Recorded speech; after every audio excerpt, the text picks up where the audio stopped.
Bem-vindas e bem-vindos. Conheçam a Universidade de Göttingen.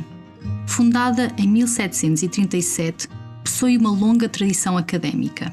É um centro de investigação de referência a nível internacional, destacada em diversos rankings de qualidade, com cerca de 31 mil estudantes, 13% dos quais são internacionais, mais de 10 mil trabalhadores em diversas funções.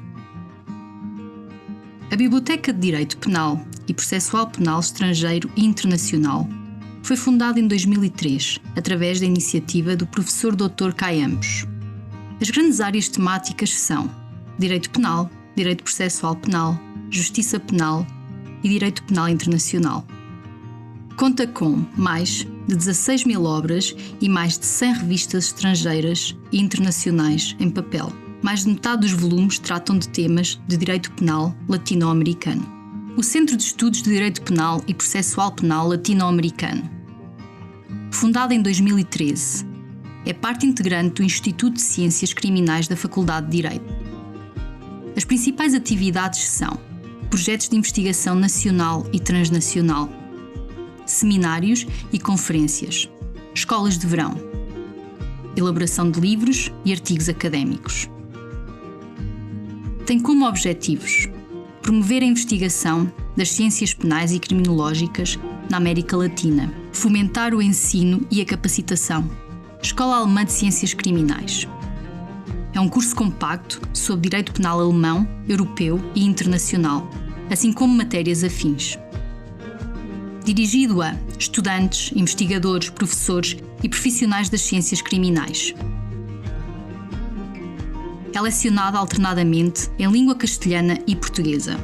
Candidate-se à 6ª Escola Alemã de Ciências Criminais, que terá lugar de 2 a 13 de agosto de 2021. Contará com a participação de prestigiados professores. Será lecionada em língua castelhana. As candidaturas são possíveis através da nossa página web. O CEDPAL deseja-lhes um proveitoso intercâmbio científico no webinar que se segue.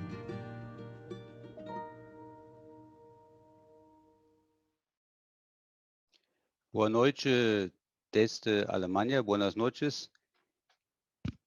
Entran más personas, tenemos 50 participantes até agora, mas entram mais e todos bem-vindos. O CEDPAL tem 2 línguas oficiais, espanhol e português, e hoje, depois do primeiro ciclo com o professor Malarino de Argentina e o professor Sosa Mendes de Portugal, temos de novo português e espanhol como línguas maternas, mas esta vez fala primeiro o palestrante da língua portuguesa. Temos aqui um grande prazer para nós ter a professora Maria Teresa Rocha de Assis Moura, que é professora titular, professora doutora de Direito Processual Penal na USP, na Universidade de São Paulo. Como sabem os participantes, uma das melhores universidades na América Latina, se acreditamos nos rankings. E a Maria Teresa, além disso, é ministra do Superior Tribunal de Justiça e atualmente, realmente desde hoje, não? Sim. Corregedora Nacional de Justiça. Agora, o Máximo Langer, todos conhecem seguramente, se vocês trabalham em direito comparado, direito processual, é argentino, nacionalidade argentino, de discípulo velho de Julio Maia, que lamentavelmente, infelizmente, faleceu há algumas semanas. E hoje o Máximo é já muito tempo professor catedrático em Estados Unidos, na Universidade de Los Angeles, na UCLA, e também é diretor de um centro de Criminal Justice lá em esta universidade. Depois podemos falar mais, ou ele mesmo, ou os dois podem falar sobre a sua posição atual, talvez um pouco mais adequado. E a ideia como vai funcionar isso, vamos ter primeiro a palestra da professora Maria Teresa e depois de 30 minutos máximo e depois os comentários do professor Langer, 20 minutos, e os participantes podem fazer perguntas via nosso chat e depois temos uma discussão entre os dois palestrantes, entre os participantes no auditório, e eu mais ou menos estou coordenando, moderando e recebendo e tratando de organizar as perguntas. Então, desde o primeiro momento, quando a Maria Teresa vai começar agora, os participantes já podem fazer as suas perguntas via o chat. Somente resta dizer de novo muito obrigado a nossos palestrantes, que ambos são também membros do Conselho do CEPAL, e a nossos colaboradores do back office, para dizer assim, que organizam tudo, que fazem toda a técnica, que fizeram este vídeo muito bonito com o acento português. E a Inés, Rodolfo, Susan, vários colaboradores do CEPAL, sem eles não foi possível toda esta atividade que fazemos. Pero isso é suficiente, então dou a palavra a Maria Teresa, por favor. Para mim, boa tarde a todos, mas poderá ser bom dia ou boa noite. Eu agradeço muito ao professor Caiambos o convite de poder participar deste webinário, e ainda mais com uma honra muito grande de ter aqui como parceiro neste webinário o professor Máximo Langer, que muito tem colaborado na doutrina processual penal do direito comparado, e aqui no Brasil, muitíssimo comentado e aceito na sua doutrina. Eu gostaria, professor Caio, apenas de dizer que assumi este cargo de corregedora nacional no último dia 8 de outubro, com um cargo de muita responsabilidade, todos aqui no Brasil sabem disso, muito trabalho, mas eu jamais deixaria de estar aqui e aceitar este convite para participar deste evento. Muitíssimo obrigada. O tema que foi... Eu vou tentar compartilhar aqui a tela, vamos ver se dará certo.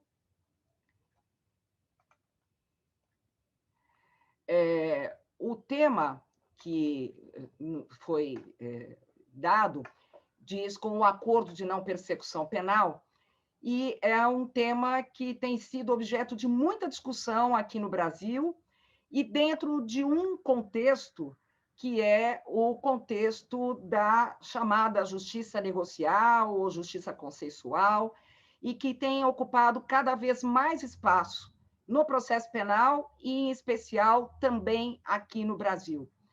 E por que este movimento vem ganhando cada vez mais espaço? Há, inequivocamente, um aumento, um avanço do direito, a aplicação do direito penal, uma justiça criminal assoberbada de processos e, por outro lado, uma busca pela celeridade e a ideia de, pelo menos nos países do sistema da civil law, que são norteados pelo princípio da obrigatoriedade, uma mitigação disso nos crimes tidos como menos graves e que possibilitaria, então, um espaço de chamado consenso ou de negociação para que, com isso, a justiça seja mais célere. E nesse campo da justiça negocial, eu cito aqui, vou falar a respeito de toda a influência do professor Máximo Langer no seu trabalho, os países, em regra, que adotam novos mecanismos voltados a isto, e mecanismos estes tidos como ou barganha ou colaboração premiada, têm sofrido, em certa medida, em seus sistemas processuais, uma certa influência do sistema norte-americano, então, nos ordenamentos europeus e latinos. E eu trago aqui o professor Máximo Langer, primeiro porque ele tem escrito muito a respeito deste assunto, e segundo porque aqui no Brasil nós passamos por esta discussão e ele sempre é trazido ao contexto. E o professor vai ter, óbvio, que a oportunidade de explicar muito melhor do que eu, mas o que é importante, acredito eu, professor Máximo Langer, a partir do estudo feito pelo senhor nesses sistemas da Alemanha, Itália, França e Argentina, em que são sistemas tidos como sistemas de oficialidade, né? Em que as investigações se fazem de uma forma oficial e também temos um sistema de obrigatoriedade como regra, em cada país isso se deu através de uma forma diferente, com contornos diferentes, e como diz o professor Máximo Langer, de acordo com a tradução feita do sistema norte-americano, e que cada país o recebe, com reflexos diferentes nos seus sistemas, traduzindo, na expressão do professor Langer, uma fragmentação desse sistema da civil law, que até então era mais uníssono nessa aplicação da obrigatoriedade, e que passa cada sistema a ter as suas regras com uma certa influência do sistema norte-americano, mas que se reflete em cada país de uma forma. E eu até cito aqui o Dr. Vinícius Gomes de Vasconcelos, que o professor Máximo Langer certamente também conhece, que é um estudioso nesta matéria da questão da justiça negocial, e não só ele, mas vários doutrinadores trazem uma preocupação com certos riscos que se correm em certos países tidos como problemáticos, desta inserção no sistema de mecanismos do sistema adversarial, e até que ponto isso serviria como uma conformação ao sistema jurídico, pelo menos trazendo aqui ao contexto o sistema brasileiro, né? E várias críticas e anúncios de riscos a esta conformação. Eu sei que provavelmente o doutor Vinícius também está presente e ele poderá nos auxiliar depois também.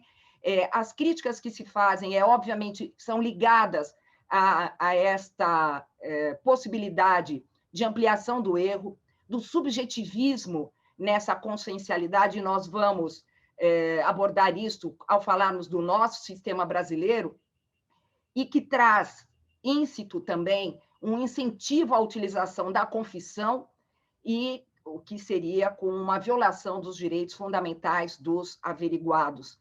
E, principalmente, um risco que muito tem sido trazido pela doutrina é de uma suposta ou possível violação às premissas do devido processo penal democrático, e cuja essência é ser instrumento de limitação a esse poder punitivo estatal. Então, feitas essas considerações, eu passo aqui a abordar, e eu acho que é interessante também, como o Instituto do Acordo de Não Persecução Penal foi inserido no nosso sistema dentro deste contexto macro, vamos dizer assim, de uma chamada justiça negocial. De forma informal, vamos dizer assim, porque não baseada em nenhuma lei,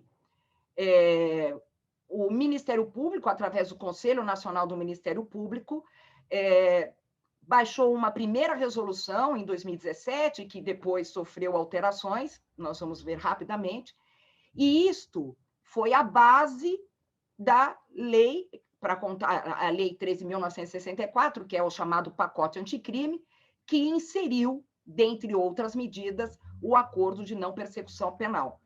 Então, na verdade, o que nós temos hoje, com base legal, é praticamente o resultado do que existiu informalmente através desse mecanismo instituído pelo Ministério Público e que, inclusive, chegou a ser questionado perante o Supremo Tribunal Federal, mas com a promulgação da lei, agora tornando parte do Código de Processo Penal, esta discussão acaba sendo prejudicada.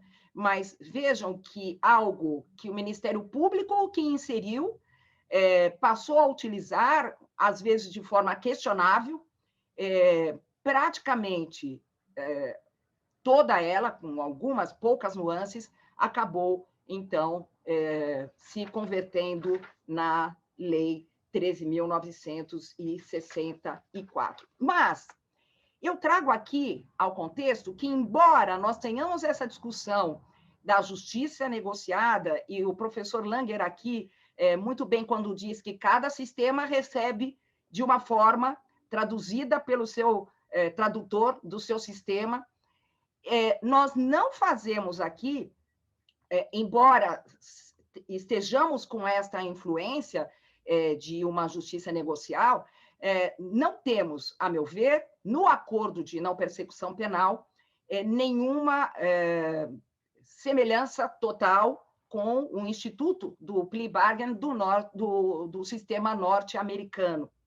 E até porque nós não temos, no nosso sistema, não é coercitivo, ele não é aplicado a todos os delitos, não há o exame de prova e também não é apto a gerar a reincidência.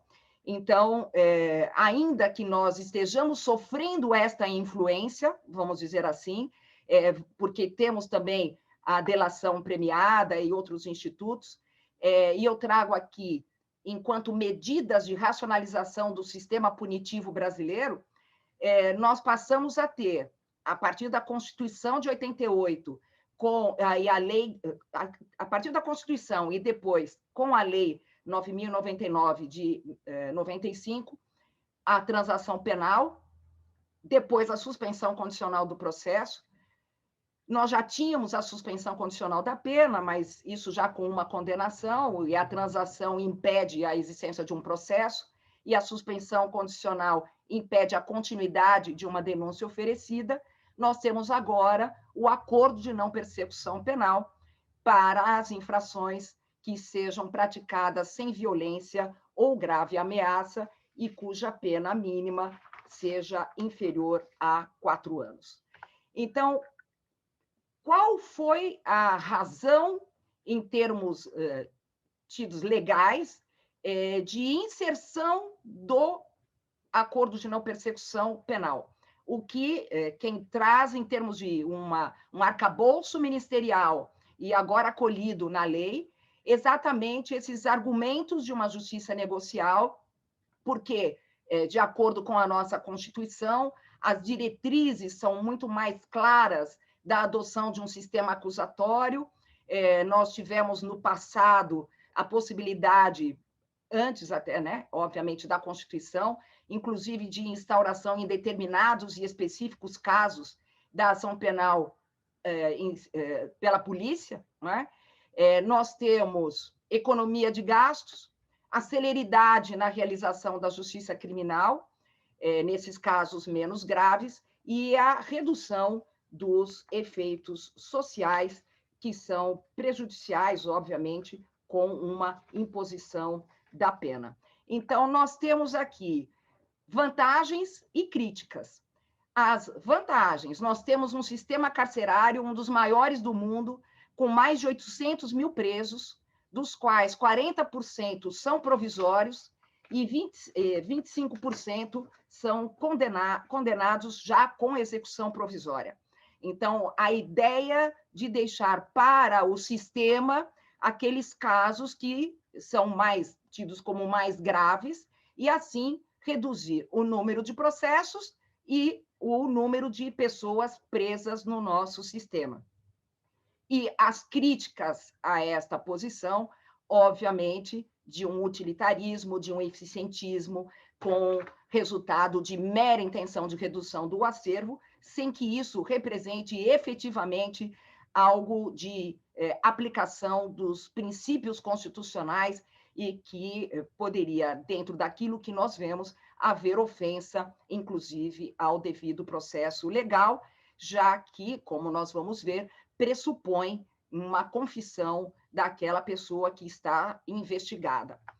E uma das grandes questões que se põe, e aqui também me valendo de uma grande pesquisa feita por um procurador da República, que até é doutor também pela faculdade lá da USP, da natureza jurídica como negócio jurídico processual. Esta é já uma primeira questão que me parece bastante relevante, porque será que nós podemos, então, dizer que, sendo um negócio jurídico processual, não há como impor de uma parte para a outra, e, portanto, não é um contrato de adesão, não atinge terceiros, tem que existir uma autonomia da vontade, o juiz não pode interferir no seu conteúdo e, portanto, o juiz vai agir depois, no momento da homologação.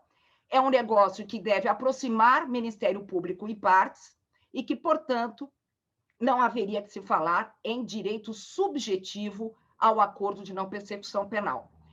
Este, inclusive, é o entendimento já exposto no Supremo Tribunal Federal, agora no mês de junho, já que a lei entrou em vigor em janeiro. Há um precedente do Supremo, da ministra Carmen Lúcia, dizendo que não há que se falar em direito subjetivo, mas na doutrina há quem defenda que, uma vez que o investigado preencha os requisitos postos na lei, ele faz, sim, jus a ter o seu acordo com o Ministério Público e o Ministério Público, então, deveria fazê-lo. Mas eu, Tereza, vejo se a natureza do Instituto é de negócio jurídico-processual, não há que se falar em direito subjetivo.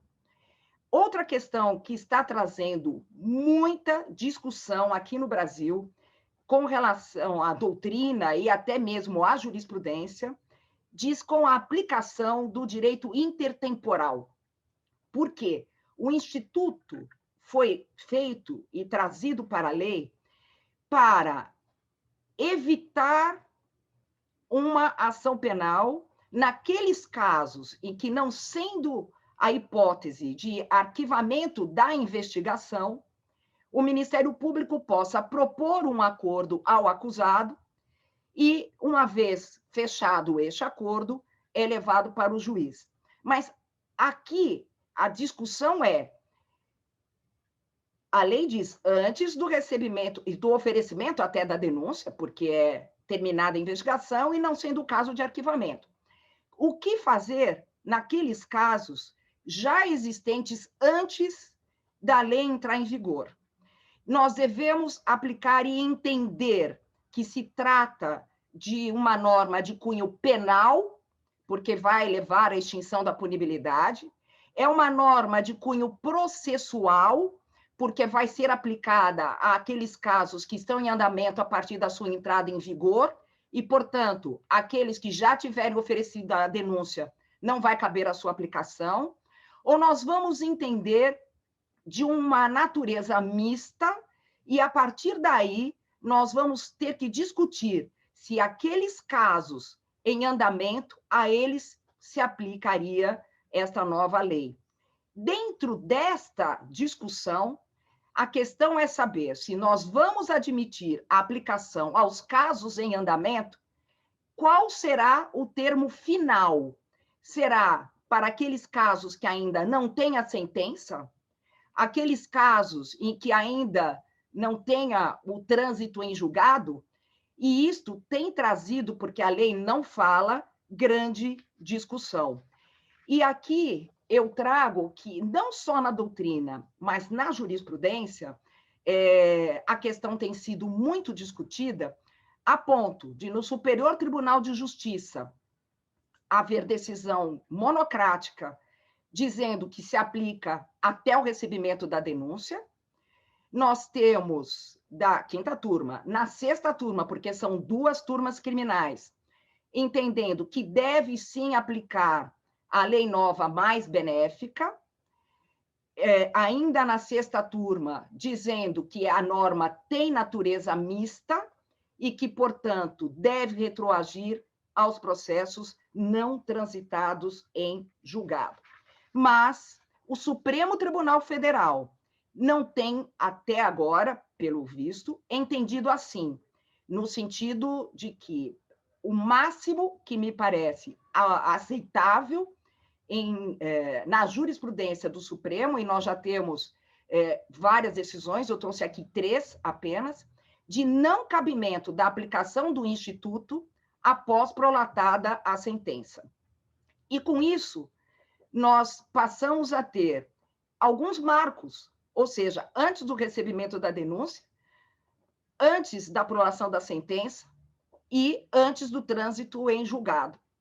E, diante da divergência colhida no Superior Tribunal de Justiça, nas suas 2 turmas, com pensamentos opostos, né, diferentes, o ministro Gilmar Mendes, agora no mês passado, traz em uma decisão bem longa a explicação de toda esta matéria e entendendo que se trata aqui de uma matéria de cunho constitucional e que, portanto, tem um interesse expressivo, jurídico e social, e traz esta questão da divergência entre os julgados não ser um bom caminho para o Poder Judiciário brasileiro.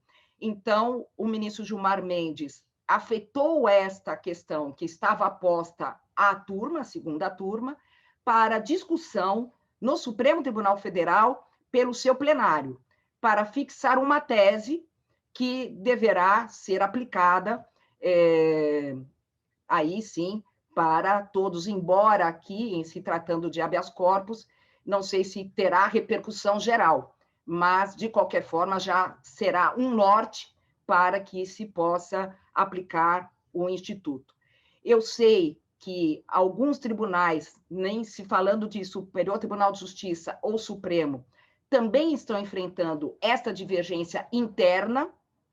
Alguns desembargadores devolvem ao juiz de primeiro grau para que ofereça o Ministério Público ofereça esta possibilidade.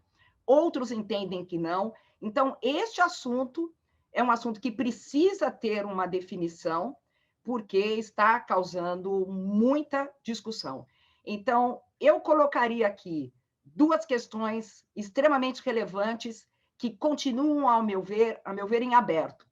Se é direito subjetivo, 1, ou não, e 2, até que momento poderá ser aplicado, já existindo processo em andamento quando entrada da vigor da lei. E aqui, apenas para complementar, porque nós não temos apenas brasileiros aqui nos assistindo, em brevíssimas linhas, como é que a lei dispôs para o acordo de não persecução penal. A infração tem que ter sido praticada sem violência ou grave ameaça, com pena mínima a 4 anos, como critérios pressupostos objetivos e subjetivos, a confissão formal e circunstanciada da prática da infração e que seja suficiente para a reprovação e prevenção do crime. E aqui nós entramos numa outra seara problemática. Será que a lei, ao exigir a confissão formal e circunstancial, isto ofende, não é, princípios constitucionais? É formal e circunstancial? O que significa isto? Não é? Que ela seja consistente, verossímil? Será que a pessoa tem que confessar em todos os detalhes? Será que esta confissão vale apenas para o efeito do acordo? Então, olha, eu acho até que sou inocente, mas para o efeito do acordo, eu aceito esta confissão. Ainda temos vários problemas. Se a confissão é apenas parcial, nas hipóteses em que a pessoa responda por mais de um crime, não é? Será que aquela pessoa que, durante um inquérito policial, nega a autoria do crime, após o término do inquérito, pode ser ou deve ser chamada pelo Ministério Público para fazer o acordo e aí dizer, bom, é caso de oferecimento da denúncia, a senhora aceita um acordo, e aí a parte, aí sim, poderia, para entabular um acordo, fazer esta confissão. A grande crítica é da constitucionalidade, né, deste acordo exigir, não é uma sentença condenatória, não tem esta natureza, e então, o que fazer nesses casos? E, por último, que o descumprimento do acordo, esta confissão não poderá ser utilizada como prova, não é? Mas esta é uma questão muito relevante a respeito de como tratar esta confissão e se isto representa uma quebra do nosso sistema ou não. Bom, a outra questão, como requisito para o acordo, é de que seja conveniente e suficiente para a reprovação do crime. Este juízo é feito pelo Ministério Público. E é aí que entra um outro ponto bastante delicado, que é se o Ministério Público ele tem que, de forma fundamentada, dizer por que recusa a proposta. Mas se ele recusar a proposta e o investigado desejar firmar um acordo, de acordo com a lei, deve-se remeter ao órgão superior do Ministério Público, mas aí também nós temos um pequeno problema de aplicação desta regra, já que parte disso faz um contexto com a questão do juiz natural, do arquivamento do inquérito pelo Ministério Público, e ainda estamos na pendência da aplicação integral deste artigo. Questões relevantes relativas a essa questão. Crimes hediondos, tráfico privilegiado, será que cabe a aplicação? No tráfico, a pena mínima é superior a 4 anos, mas se o tráfico for privilegiado, a pena vira menor do que 4 anos. Há uma jurisprudência do STJ dizendo que não cabe, no caso de tráfico, tampouco se o tráfico for privilegiado, porque na denúncia oferecida, a acusação é de tráfico e não de tráfico privilegiado. Nós temos aqui como requisitos para aplicação não ser caso de arquivamento, porque se for, obviamente, não vai caber o acordo, e a infração não pode ter sido praticada com violência ou grave ameaça à pessoa. Quando não vai caber o acordo de não persecução penal? Se for cabível a transação penal, se o investigado for reincidente, ou tiver aquela conduta reiterada ou tida como profissional, mas aqui excepciona a questão da conduta insignificante, se já tiver sido beneficiado nos últimos 5 anos antes, e nos crimes cometidos no âmbito de violência doméstica ou familiar, ou praticados contra a mulher em razão do seu gênero, o sexo feminino. A lei, eu nem vou aqui enumerar, mas a lei traz quais são as condições que devem ser cumpridas pelo investigado, e o juiz pode aplicá-las cumulativamente ou alternativamente, e dentre elas, geralmente, são as condições que são postas para outros institutos de justiça negocial, de reparação do dano, de prestação de serviços à comunidade, pagamento de prestação pecuniária, enfim, medidas que não são tidas, repito eu, como pena, mas que representam restrição, desde logo, para que ele possa se valer deste instituto do acordo de não persecução penal. Este acordo ele deve ser assinado pelo Ministério Público, pelo investigado e pelo seu defensor, e isso é muito importante. O defensor faz parte, se ele não tem advogado, é o defensor público. Em audiência, o juiz verifica se essa confissão é voluntária, verifica a legalidade do acordo e, se for homologado, este acordo tem, então, início à sua execução perante o juízo da execução da pena. Vejam, ainda que não haja uma condenação, esta execução é feita no juízo de execução penal. Se o juiz achar que essas condições são inadequadas, insuficientes ou abusivas, ele recusa a homologação, devolve ao Ministério Público para que reformule esta proposta, de acordo, obviamente, com o investigado e seu defensor, e se recusada a homologação, aí, não tendo nenhuma possibilidade, os autos são restituídos ao Ministério Público, que vai analisar se vai complementar as investigações ou oferecer a denúncia. E, por fim, cumprido o acordo, extingue a punibilidade, descumprindo o acordo, então, esta comunicação é feita ao juiz, que rescinde este acordo, e o Ministério Público, então, propõe o oferecimento da denúncia. E apenas uma observação, que, enquanto não cumprido ou rescindido, a prescrição fica suspensa de acordo com a nova lei. Então, muitos são os aspectos que eu acho que são importantíssimos a serem abordados.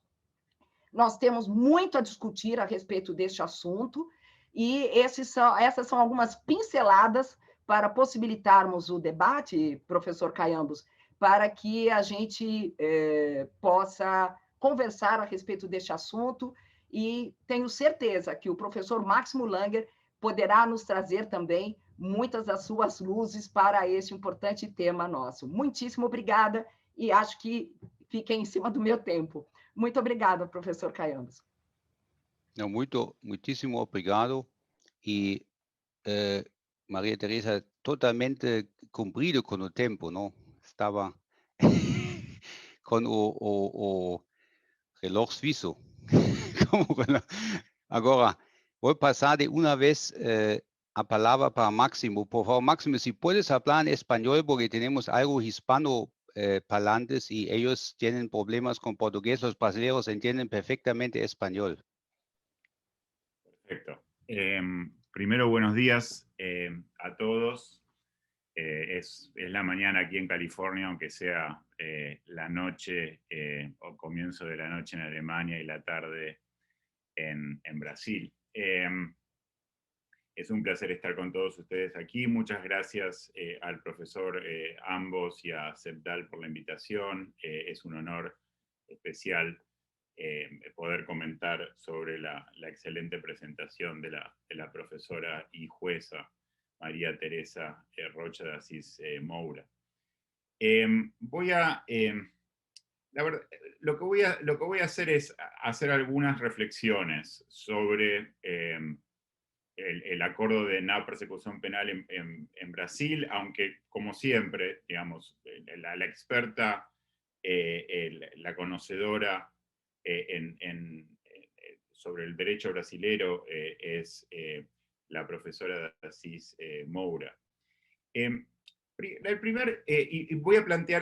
Voy a también plantearle algunas preguntas a la profesora, porque me parece que esto va a ser entonces la actividad más interesante, que haya un poco de diálogo entre nosotros dos. La primera pregunta o el primer comentario, la primera reflexión que tengo es si no deberíamos hacer una distinción conceptual. Si se quiere, entre, por un lado, la justicia negocial, ¿no? La justicia negociada en español, y por otro lado, la justicia que intenta dar respuesta a los casos penales sin necesidad de llegar a un juicio y a una condena, si es que el imputado ha realmente cometido el delito.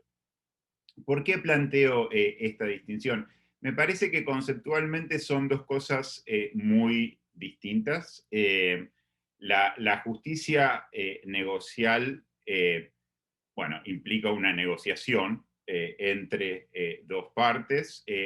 La negociación puede ser una negociación por una admisión de culpabilidad para facilitar una condena, puede ser también una negociación para obtener información por parte del imputado, ¿no? Como ha sido tan importante en el caso brasilero, con el Lava Jato y otros casos de relevancia pública. Por supuesto puede haber negociación sobre otras cosas, pero en el caso de la justicia negocial hay algún tipo de negociación entre las partes y después con el objeto de nuevo de obtener una admisión de culpabilidad por parte del imputado para facilitar una condena o con el objeto de obtener información por parte del imputado.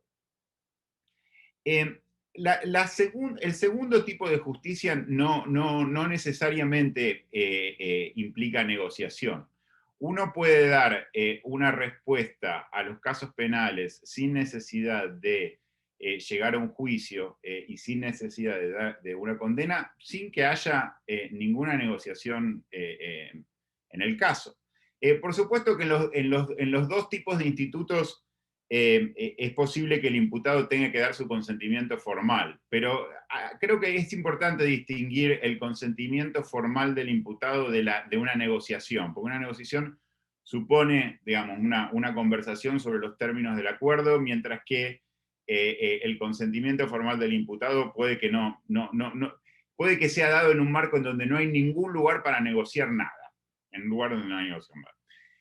Para ilustrar esta distinción, uno podría referirse a distintos institutos dentro del derecho comparado, ¿no? Y en distintas jurisdicciones. Por ejemplo, cuando hablamos de justicia negocial, del primer tipo de justicia a la que me estaba refiriendo, efectivamente, si uno habla de Estados Unidos, lo que viene a colación es el plea bargaining, ¿no? Porque esto es justamente un acuerdo o una negociación en los mismos términos, ¿no? Por una admisión de culpabilidad que básicamente posibilita una condena. Pero en Estados Unidos hay otro instituto, que es el instituto de la diversion. Y el diversion en realidad encuadraría el segundo tipo de justicia a la que me refiero. De nuevo, aquella que intenta dar una respuesta a los casos penales sin necesidad de llegar a un juicio y sin necesidad de llegar a una condena. Si hablamos, por ejemplo, de Alemania, ¿no? Tenemos los acuerdos de Verständigung, por un lado, y por otro lado tenemos el principio de oportunidad. Y la lógica de cada uno de estos institutos es muy distinta. Si hablamos del contexto latinoamericano, tenemos por un lado, hay distintas denominaciones en distintos lugares, pero supónganse lo que en Argentina se llamaría el procedimiento abreviado, lo que sería también, por ejemplo, en Chile el procedimiento abreviado o el juicio simplificado con admisión de culpabilidad. Por el otro tenemos institutos como, de nuevo, puede ser el principio de oportunidad, pero también puede ser la suspensión del juicio a prueba o la suspensión del proceso a prueba. Me parece que hacer esta distinción entre estos dos tipos de institutos es muy importante, porque cuando estamos hablando de nuevo de los acuerdos de no persecución penal en Brasil, tal vez la referencia comparativa relevante no sería tanto, no sería el plea bargaining o el procedimiento abreviado, o los acuerdos, o el pleadé culpable en Francia, o el patellamiento en Italia, etc., sino que sería más bien estos otros institutos que, de nuevo, intentan dar algún tipo de respuesta a uno o más casos, sin llegar a una condena, pero de todas maneras tomando algunas medidas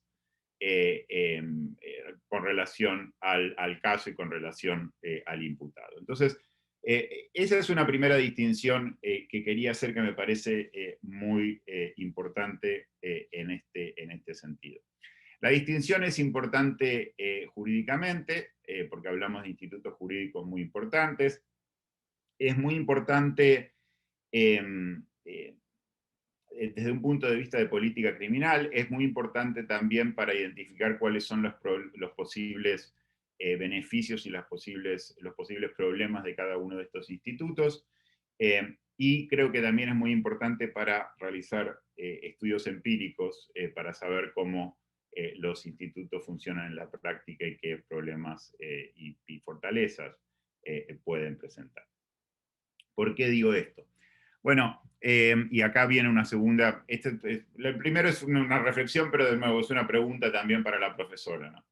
El segundo comentario que quiero hacer, relacionado con el primero, o digamos, construyendo o basándome un poco en la distinción que he hecho, tiene que ver con el tipo de problema. Porque, por ejemplo, creo que si esta práctica ya existía en Brasil, el hecho de que se haya sido reglamentada ahora por ley es una buena cosa, ¿no? Digamos, si hay una práctica por parte de las autoridades de justicia, es bueno que haya ley regulando esto, y por supuesto hay jurisprudencia, bueno, por ejemplo, la Convención Europea de Derechos Humanos, ya que esto está ocurriendo en Alemania, en California y en Brasil al mismo tiempo, ¿no? La necesidad de que haya una ley, ¿no? Que reglamente el tema me parece que es una buena cosa.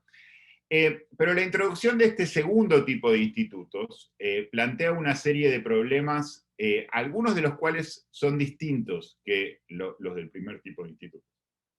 Por ejemplo, lo que en inglés se llama net widening, a expansión da rete, ¿no? La expansión de la red, ¿no?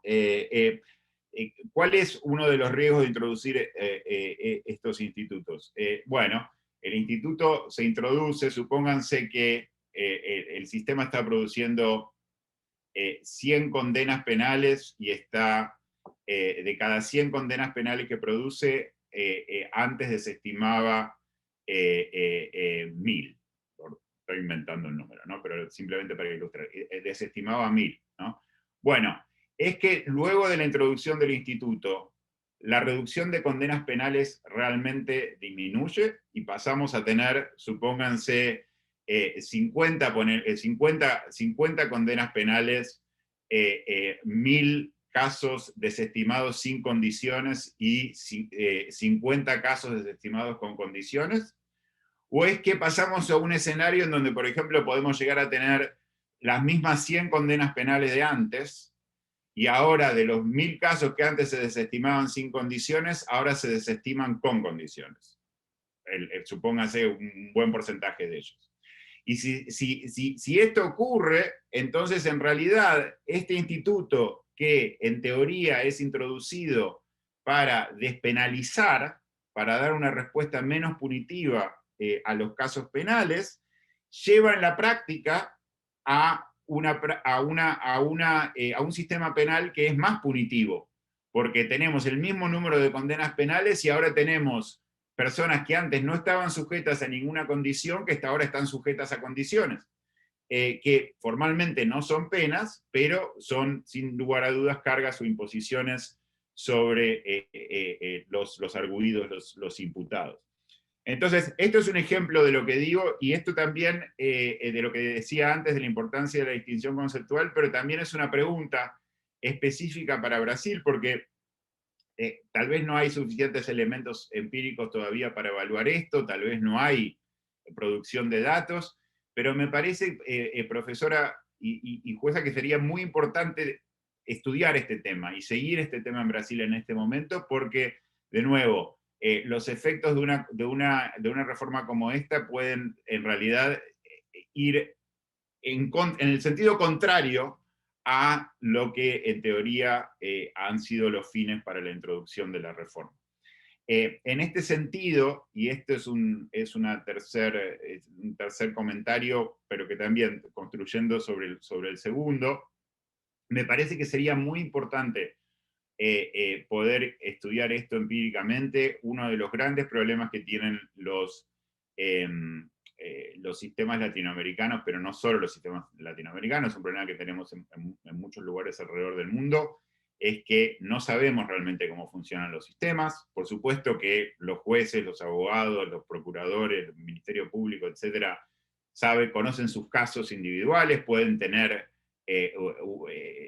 impresiones de cómo funciona la práctica dentro de la jurisdicción en la cual practican, y esto es conocimiento importante, pero me parece que sería, si no están puestos en su lugar, es muy importante cuando se introducen estos mecanismos que el sistema de administración de justicia sea transparente, que esté dispuesto y abierto a ser investigado por pesquisadores externos, que genere datos propios en el tiempo, de un modo, digamos, que sean generados no simplemente para decir estamos generando números, sino realmente en discusiones y conversaciones con intervención y participación de cientistas sociales bien formados, como para realmente recolectar los datos que sean relevantes y poder recolectarlos de un modo que sea riguroso y poder seguir en el tiempo cómo evolucionan distintas prácticas. Y de nuevo, me parece que en el caso de estos acuerdos, como mínimo necesitaríamos tratar de tener una idea de cómo funcionaba esto antes de la introducción de esta ley, en términos de números de condenas, en términos de casos que antes eran simplemente desestimados, en términos de casos que ahora, en lugar de ser desestimados, son sometidos a estos acuerdos, tener idea de a qué tipo de delitos realmente se aplican, porque muchas veces estos delitos, por ejemplo, en el contexto, hicimos en su momento un estudio en México, en el Estado de México, un estudio empírico en el Estado de México, que incluían algunos de estos acuerdos, y por ejemplo, estos acuerdos se utilizaban mucho en materia de género. Con lo cual, en materia de género, casos de violencia, supónganse de violencia de género, se utilizaban esos acuerdos en lugar de condenas penales. Y bueno, habría que discutir más si esto era buena idea en México o no, pero esto genera, digamos, una serie de problemas posibles y preocupaciones. Habría que estudiar bien a qué tipo de casos realmente se aplican estos institutos, y para eso es fundamental que los sistemas de administración de justicia pongan sistemas de recolección de datos sistemáticos en el tiempo, sean de nuevo transparentes y estén dispuestos a ser estudiados. ¿Qué más? Después, el otro tema, la otra pregunta que tengo, o el otro comentario que tengo, tiene que ver con lo de el negocio jurídico procesual, o derecho subjetivo, ¿no? Digamos, como planteaba la profesora, y conozco el excelente trabajo de Andrei Borges de Mendoza. Sí, ahí veo los 5 minutos y lo vemos todos, Kai, además. Así que con esto voy a terminar, porque me gustaría en realidad que escuchar a la profesora. Y usted plantea, profesora, ¿cómo ver esto? ¿Como negocio jurídico procesual o como derecho subjetivo? Creo que habría dos comentarios sobre esto. Primero, creo que habría una tercera opción. Como derecho subjetivo se puede ver, por supuesto, como cualquiera de los dos, pero también se puede ver como un instituto de derecho público, ¿no? Que puede o no generar derechos subjetivos, ¿no? Pero no es un negocio jurídico procesual entre dos partes. Hay toda una tradición de concebir el plea bargaining en Estados Unidos como negocio jurídico procesual. Creo que hay grandes riesgos también y potenciales problemas en concebir estos institutos como negocios jurídicos procesuales, en buena medida porque realmente no estamos hablando de dos partes iguales, y no estamos hablando de dos privados. Estamos hablando de funcionarios públicos del Ministerio Público, por un lado, y después, sí, individuos particulares. Pero el hecho de que de un lado de esta conversación, si se quiere, ¿no? Por no llamarla negociación, tenemos funcionarios públicos, me parece que es muy relevante. Me parece que el riesgo de pensar en estos institutos como un negocio jurídico procesal es que se pierdan las dimensiones públicas que estas prácticas tienen, ¿no? Entonces, por ejemplo, la profesora discutía y describía la discusión en Brasil sobre a partir de cuándo o hasta cuándo se puede aplicar este instituto. Bueno, si fuera esto un negocio jurídico procesal, habría que dejárselo a las partes, que ellas decidan. Pero, por supuesto que esto sería muy problemático, porque, o podría uno pensar, ¿no? Porque hay consideraciones de políticas públicas que uno debe considerar para tomar una decisión sobre hasta cuándo esto podría aplicarse. O, por ejemplo, la práctica en Brasil, en el contexto del lavallato y demás, en donde en los acuerdos, en ciertos acuerdos, el Ministerio Público impuso medidas, ¿no? o acepta condiciones que no están en la ley, ¿no? Digamos, que la filia se quede con el cargo, o que imponer condiciones que no están en la ley. Bueno, si esto fuera un negocio jurídico procesal, no hay problema, pero no es un negocio jurídico procesal. Estos son recursos públicos del Estado brasilero que están siendo usados por funcionarios pagados por el Estado, que representan a la sociedad brasilera, para lidiar con temas muy importantes como son los casos penales. Entonces, me parece que esa discusión es muy importante, pero me parece que también, si uno la limita a negocio jurídico procesal versus derecho subjetivo, tal vez se pierda algo, porque de nuevo hay una tercera dimensión, que es la dimensión pública, que va más allá de los derechos subjetivos por parte del imputado. Voy a parar aquí de nuevo para ver si por lo menos tenemos unos minutos para que la profesora pueda contestar alguna de las preguntas que planteé, y después tal vez podamos pasarle la palabra al profesor ambos. Muchas gracias. Bueno, então, Maria Teresa, talvez trata de responder. Já temos algumas perguntas do público, mas acho que as perguntas de Máximo são muito importantes para responder, y tal vez yo puedo agregar algo que también pensaba oyendo la presentación y también en otros contextos cuando hablamos sobre ese tema. Y es un poco a cosa, segundo punto de Máximo, que es para mí la cuestión más importante de esto, que es la cuestión empírica, cómo eso, qué efecto tienen esas figuras en un sistema concreto. Usted habló en un momento no PowerPoint do sistema carcerário ou do sistema de execução penal em Brasil. Não entendi bem se foi positivo ou negativo, talvez foi um pouco irônico, como falou, mas seria muito importante saber se esta figura aumenta o número de pessoas que al final van a servir una pena carcelaria o reduce, ¿no? Porque eso siempre, en efecto, en los sistemas como brasileño, aparte empírica, y si tenemos ya estudios o si existen cifras confiables sobre ese efecto. Kai, quanto tempo você acha razoável que eu possa responder antes das perguntas? 5 minutos? Ou o que você prefere? Se quero falar 5, 10 minutos. Temos algumas perguntas, mas muitas para você também, então vá falar de novo. Então, por favor, 5, 10 minutos.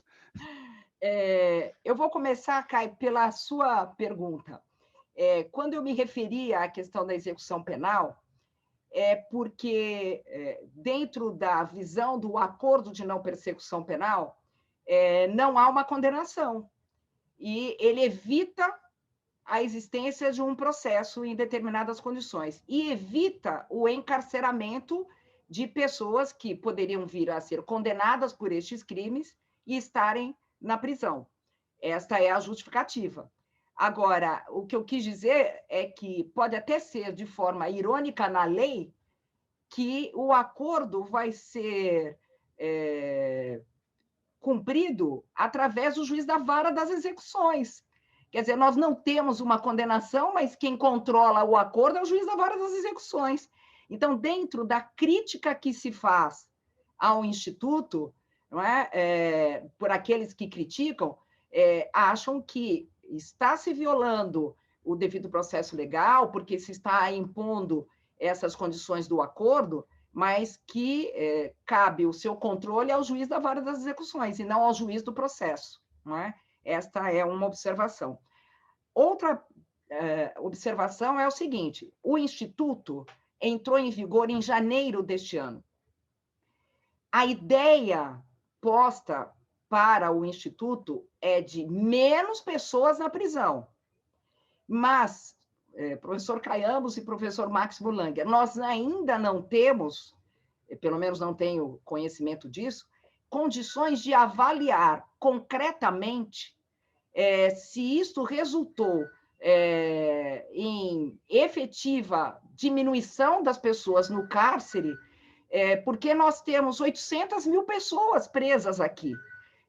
Então, se nós formos, acho que teríamos que fazer um estudo, e como o professor sugere, de qual é o contexto da aplicação dessa lei, vamos dizer assim, se nós vamos ter um menor número de condenações, né, levando em consideração 1.000, se vai ser 100, se vai ser 50, o que quantas pessoas sob condição. Neste estudo empírico, nós não temos, porque nós ainda estamos discutindo a extensão da aplicação do Instituto.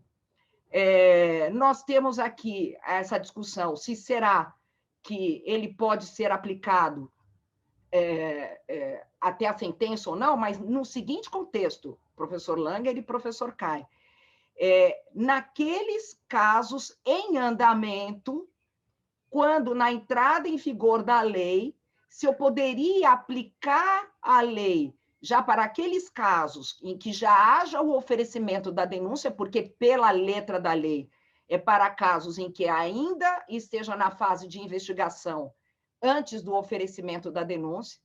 Então, se eu posso trazer a aplicação da lei para um momento posterior à investigação, e, portanto, estando agora, entrou em vigor a lei, eu posso retroagir e dizer ao Ministério Público, olha, já houve denúncia, mas verifique aqui, porque ainda não há sentença, se vamos aplicar mais beneficamente, porque há um caráter também penal na norma, ou se já existindo uma condenação confirmada por um tribunal, se ainda assim eu vou dizer, aplico esse instituto, porque se ele puder ser aplicado, o número de pessoas eventualmente presas poderá diminuir mais, dependendo até onde vá a aplicação do Instituto.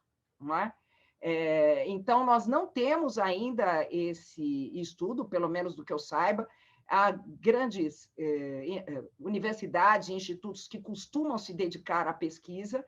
Este pode ser um excelente caminho até para saber até que ponto está valendo a pena ou não. Não é? Mas nós temos que aqui também ter como norte, penso eu, que a lei já estabeleceu quais crimes não podem ser objeto do acordo. Então, naqueles crimes praticados com violência ou grave ameaça, eles não vão poder, o acordo não vai caber, assim como nos casos de violência doméstica ou violência contra a mulher em razão de gênero. Então, já há naturalmente uma exclusão dos crimes. Aqui acaba pegando a criminalidade menor, né? Ou média, vamos dizer assim, porque a pena mínima tem que ser menor do que 4 anos. Caso contrário, não poderá ser aplicado. Agora, professor, muito interessante esta sua observação em termos de justiça negocial pura, vamos dizer assim, e de outros benefícios que possam vir a ser postulados. Nós temos arraigado no Brasil, obviamente dentro do contexto dos países que aplicam a civil law, aquela questão de uma investigação oficial, de um princípio da obrigatoriedade, e que, paulatinamente, isto vem sendo abrandado pelos institutos postos a partir da Constituição, com a possibilidade da transação penal e depois a suspensão do processo, e mais aqui, a partir da lei que regulamentou melhor, vamos dizer assim, porque antes não era tão regulamentada, a colaboração. A colaboração, sim, a parte pode, até com o Ministério Público, fazer um acordo maior, um acordo que vai resultar numa condenação, mas, muitas vezes, né? Mas numa condenação com pena menor. E se nós pensarmos na Lava Jato, vários acordos foram feitos para além daquilo que a lei prevê. Mas a última alteração da lei anticrime já assentou que não pode haver acordo para além daquilo que a lei prevê. Mas isso existiu e acordos foram homologados. Então, quando o senhor diz da possibilidade de termos um outro sistema que possibilite outros benefícios, eu acredito que nós teríamos que imaginar, a par da colaboração premiada, institutos que, por exemplo, em outros países, como na Itália, ou nos países que o senhor traz no seu estudo, em que sempre seguirá uma sentença, o juiz poderá absolver, e que aqui, atualmente, isso não acontece. Né? Então, ou nós temos o sistema da colaboração, ou nós temos um sistema ainda, vamos dizer, anterior apenas a uma formulação de acusação, ou neste momento. Agora, no que diz respeito à prática, né, do que hoje é a lei anticrime, eu não vejo como uma prática que era muito usada, não. O Ministério Público, em alguns casos, chegou a propor, mas isso acabou sendo também contestado. Os membros do Ministério Público aqui presentes podem me auxiliar. O Ministério Público tentou fazer, trouxe isto, mas agora, meio como um fato consumado, acabou se inserindo quase que praticamente na lei.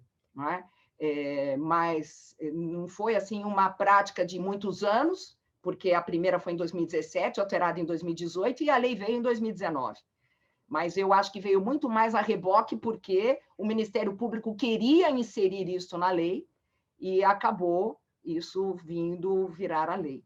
Mas é muito interessante nós termos a possibilidade de, eventualmente, termos outros sistemas, mas nós estamos ainda, creio eu, arraigados nesta ideia de uma investigação oficial e de uma mitigação deste princípio da obrigatoriedade de uma forma mais, diríamos assim, lenta do que aqueles institutos em que a pessoa possa, em qualquer crime, confessar e buscar uma pena menor dentro de uma justiça chamada negocial ou de um terceiro tipo de sistema.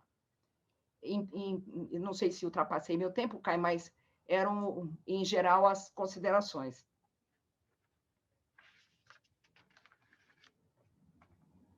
No, en principio, pensamos terminar 7:30, o sea, hora alemán, o sea, en 20 minutos, y por eso propongo que vamos a ver las preguntas ahora. Hay unas preguntas, como ustedes mismos ven, muy técnicas al tema brasilero.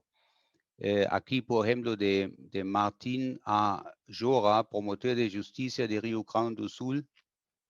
¿Cómo definía, para María Teresa, no muchas de ellas, cómo definía amplitud da confissão, de la ação de comparsas, admissão de crimes conexos, etc., no acordo, bem como a inviabilidade de uso da confissão em futuro processo penal, acaso ocorra a rescisão do acordo? Eu tentei falar a respeito dessa questão da confissão, chamando a atenção para a importância deste tema, porque essa é uma grande preocupação, não é? Até que ponto essa confissão vai servir para o quê? Não é? E o que se percebe é já havia assim, uma tendência de, por exemplo, aquelas pessoas que não confessaram durante a investigação, mas que ao término da investigação, verificando-se que vai ser caso de oferecimento da denúncia, elas querem ser chamadas pelo Ministério Público para possibilitar apenas que conste para fins de acordo de não persecução penal, confessar a prática do crime. E aqui, com a ajuda da doutora Cleonice Pitombo, ela me informa que saiu agora no site do Conjur, que é aqui do Brasil, que o Ministério Público fechou até hoje 5.000 acordos. Não sei se isso é muito ou se é pouco, levando em consideração o volume de processos que nós temos na Justiça, né? Mas, então, esta questão da confissão será que vai valer em relação ao quê e a quem? Mas o certo é que, descumprido o acordo, esta confissão não poderá ser usada como prova no processo. Mas fica aquela ideia, e aqui eu remeto que esse contexto do pacote da lei anticrime está inserido dentro da outra alteração do juiz de garantias, a quem caberia ou caberá, dependendo do nosso Supremo Tribunal Federal, apreciar isto. Porque uma vez que isto aconteça e que seja oferecida a denúncia, deveria ser levado a outro juiz.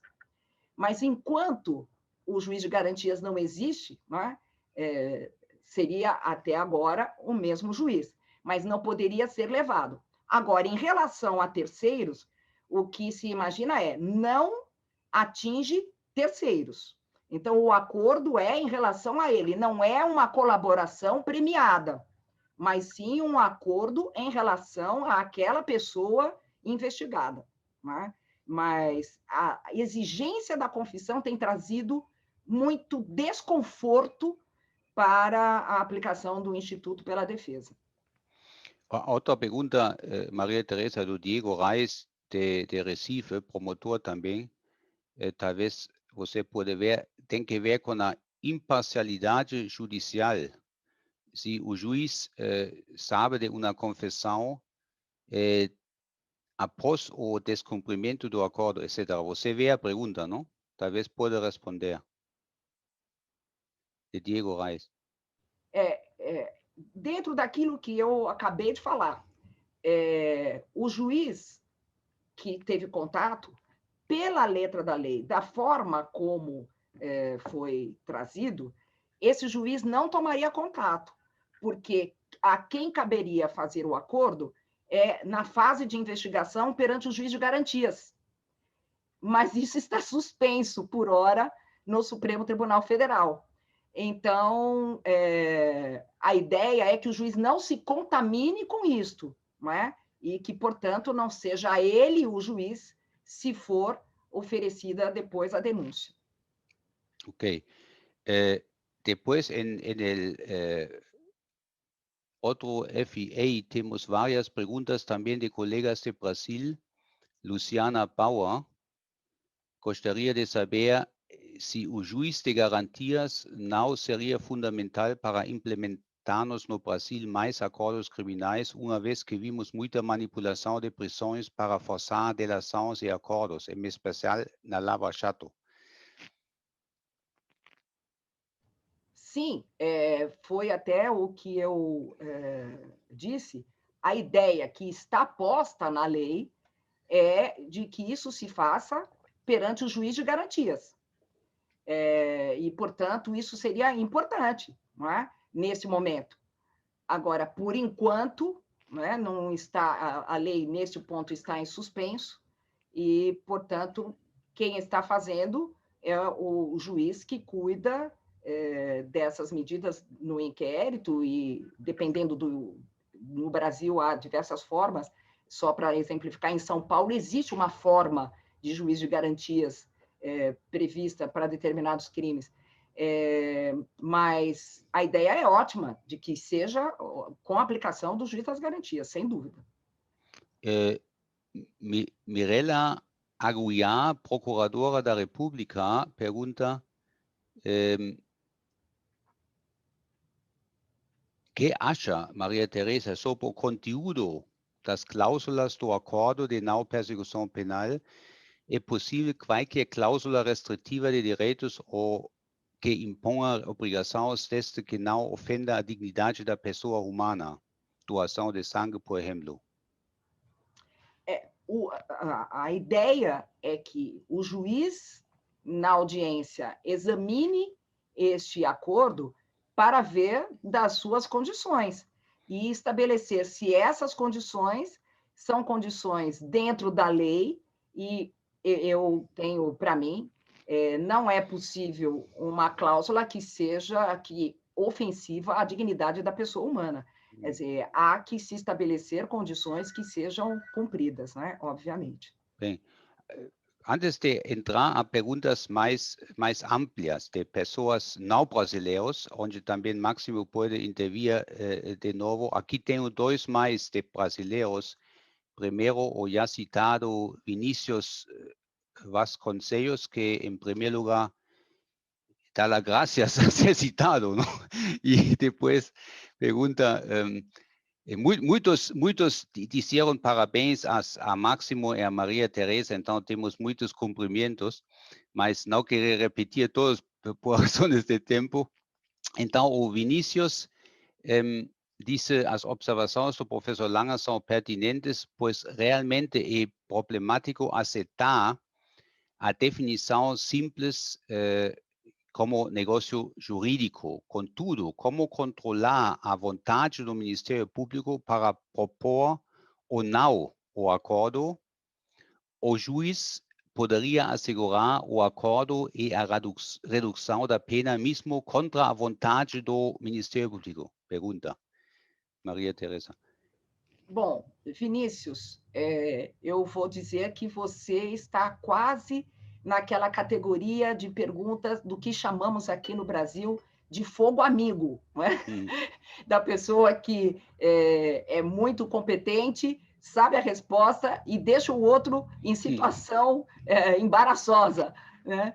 Mas eu acho, Vinícius, aqui é a grande problemática para fazer meio que essa divisão, e o professor Langer faz essas considerações de que talvez exista uma terceira visão, não apenas como um negócio jurídico ou como um direito subjetivo, mas levando em consideração a questão pública aí presente. É difícil, eu acredito, controlar essa vontade do Ministério Público para propor o acordo. A parte pode, depois, achando que o Ministério Público não o está fazendo de maneira correta, ir ao órgão superior do Ministério Público para reclamar. Agora, é difícil se estabelecer, se dentro da ideia de que isso seja um negócio jurídico, assim como se tem esta ideia para a colaboração premiada, não é? É difícil regular isto. Agora, a lei traz, a meu ver, o critério de que seja necessário e suficiente, não é? E isso estaria dentro da discricionariedade do Ministério Público, mas aqui eu vou trazer um exemplo. A lei fala, óbvio, não vai caber para o reincidente, não vai caber àquele que faz da sua atuação algo profissional, então todos os dias ele pratica um crime que seja menor do que 4 anos, mas ele tem várias condutas semelhantes. Então, há alguns critérios mínimos traçados pela lei. Agora, se nós entendermos que o Ministério Público também não poderá, dentro daquela ideia dele, de que, embora seja 4 anos, não é necessário e suficiente para a prevenção, se nós entendermos o oposto, nós vamos chegar no oposto de que seria um direito subjetivo e que, portanto, o juiz deveria ir contra a vontade do Ministério Público. Nós voltamos ao mesmo dilema, não é? O que fazer nestes casos? Eu acho que pelo que está na lei, eu vejo uma certa discricionariedade, sim, do Ministério Público, cabendo ao juiz analisar a legalidade deste acordo, a voluntariedade da chamada confissão, ou das condições, das cláusulas do acordo, e não homologar se entender que isto fere a legalidade.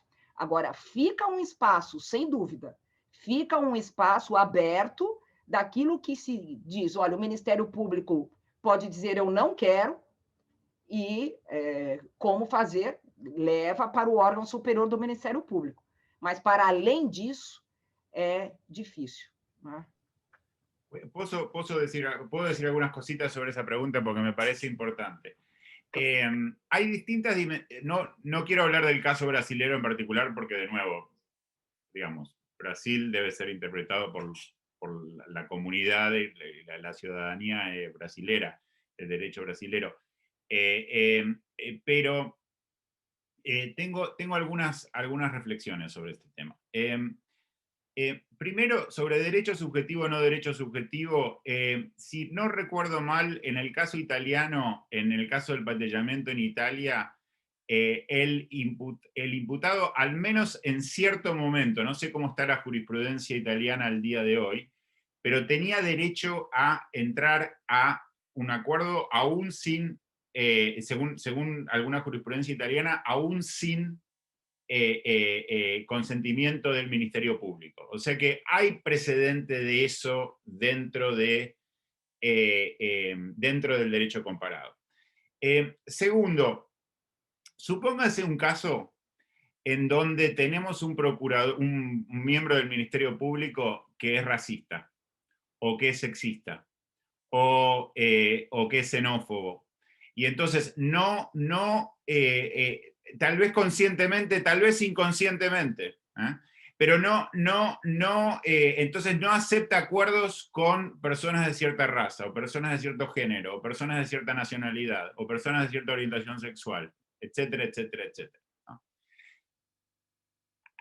Eso es un ejemplo de que esto es una cuestión pública, digamos. No puede estar bajo la supervisión simplemente digamos, para mí pensar esto como un negocio entre dos partes privadas, digamos, el riesgo, de nuevo, entiendo parte de la lógica, pero el riesgo es que esconde este tipo de dimensiones públicas. ¿Qué hacer con este tipo de casos? ¿O qué hacer con la arbitrariedad más en general? Sí, hay una discusión jurídica, ¿no? Digamos, de regulación legal, es que el juez puede o no puede aceptar esta forma de resolución del caso, aun si el Ministerio Público está en desacuerdo, posibilidad 1. Es que hay alguna instancia recursiva, digamos, dentro del propio Ministerio Público para ir al superior del Ministerio Público para que el superior realmente decida, pero en ese caso habría que crear entonces instancias formales para que esto pueda realmente ocurrir, ¿no? Dentro del Ministerio Público, y para que realmente haya una instancia de revisión real de este tipo de decisiones. Hay cuestiones, yo creo que lo que pasa con estos institutos, una cosa que pasa con estos institutos es, nosotros los abogados tendemos a pensar en términos del caso individual, y tendemos a pensar que regulaciones del caso individual son la solución a este tipo de problemas. Pero lo que pasa con estos institutos es que el caso individual no resuelve el problema muy frecuentemente. ¿Por qué? Porque todos los actores profesionales que participan en el caso tienen incentivos para mirar para el otro lado. El Ministerio Público se saca de encima el caso, el defensor le da una resolución al caso, el juez se saca de encima el caso, y el imputado está ahí sin saber qué hacer, digamos.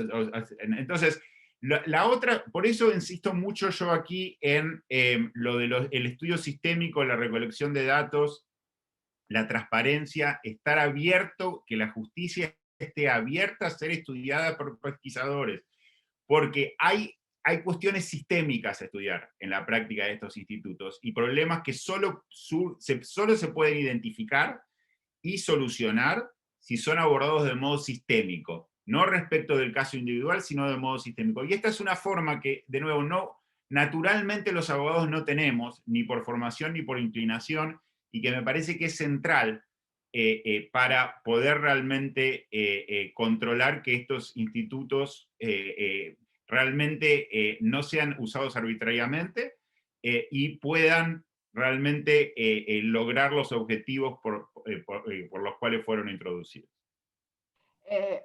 María Teresa, si quiere, un momento, porque realmente tenemos que ya terminar, mas 1 minuto, 2 minutos para terminar. Era só para dizer que, exatamente, eu acho que por isso, professor Langer, pelo menos de acordo com a lei, um promotor que seja desta forma possibilitaria o reexame pelo órgão superior do Ministério Público. O problema, me parece, por exemplo, nas ações que correm originariamente no Superior Tribunal de Justiça ou no Supremo Tribunal Federal, já a cúpula do Ministério Público Federal, o procurador-geral, é que vai dizer se oferece ou não, e aí não tem órgão superior, né? Mas a ideia é de fazer este controle, mas é realmente difícil. Bom, muito obrigado. Infelizmente não podemos responder a todas as perguntas também. Aqui temos perguntas de Chile, de Colômbia, muito interessantes, mas lamentavelmente não temos o tempo. Solamente algumas informações. Vamos a gravar esta sessão e se vai subir depois no canal YouTube de CETPAL, ou seja, para personas que después entraron o si otras que no podían, pueden pasar la voz, pueden verlo, las dos presentaciones después en el Internet. Y el próximo ciclo va a ser el 17 de diciembre sobre el tema cadena perpetua y populismo punitivo, un ejemplo concreto con el profesor Fernando Velázquez de Colombia y el profesor Matus de Chile, Universidad Santiago de Chile. Muchas gracias, muito obrigado, thank you very much, creo que fue una sesión muy boa. Muito obrigado. Muito obrigado. Obrigada, Caio, obrigada, professor. Obrigada. Obrigado, professora. Boa tarde para todos. Boa tarde.